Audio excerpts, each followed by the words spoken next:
عباس ستانکزي وایي د امریکا او ګاونډیانو بې پیلوټه الوتکې د افغانستان قلمرو کې ګرځي خو مخنیوی یې نشو کولی.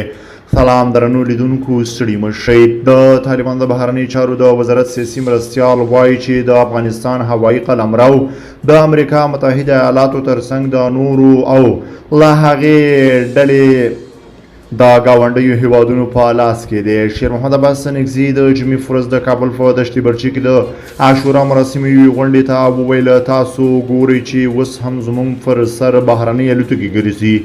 دا یوازې د امریکا بې پیلوټه الوتکې نه دي، زموږ د ګاونډیانو ډرون هم دي چې ګرځي راګرځي، خو موږ هغلته حالاتو ته نه یو رسېدلي چې مخه یې ونیسو. ستانکزي زیاته کړه د دې الوتکو مخه هغه وخت نیول کیدی شي چې افغانان یو بل ته لاس ورکړي او له تخنیکي او دفاعي پلوه افغانستان پیاوړی کړو. د طالبان د بهرنیو چارو د وزارت مرستیال بیا وویل چې اوس دوی ته هیڅ نه دي ورپاتې چې د بهرنیو د دا ډول مداخلو مخه ونیسي.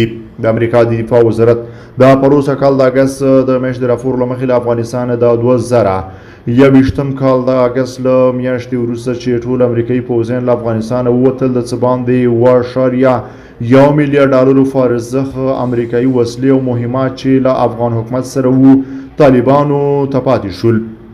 طالبانو ته د جمهوري نظام ګڼې الوتکې هم پاتې دي، خو د راپورونو له مخې د طالبانو له بیا واکمنېدو وروسته د ګڼو تخنیکي کسانو له وتلو وروسته د رادار سیستم سم فعال نه دی.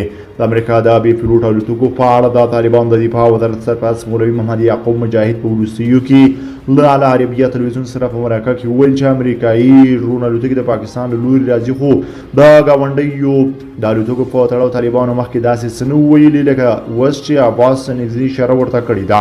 البته پاکستان دا خبره رد کړې ده چې امریکایي ډرون الوتکې د دوی پر فضا ګرځي یا ګرځېدلی شي. شیر محمد عباس ستانکزي هم د فرونیو خبرو پر مهال دا روښانه نه کړه چې د کوم ګاونډي ډرون الوتکې د افغانستان پر فضا ګرځي. تر دې مخکې عباس ستانکزي د سپتمبر په میاشت کې پاکستان تورن کړی و چې د افغانستان پر موضوع سوداګري کوي. دا ویلي و چې پاکستاني چارواکي دي د افغانستان په کورنیو چارو کې مداخله او په نړیوالو غونډو کې دي د افغانستان پر مسالې تجارت نه کوي.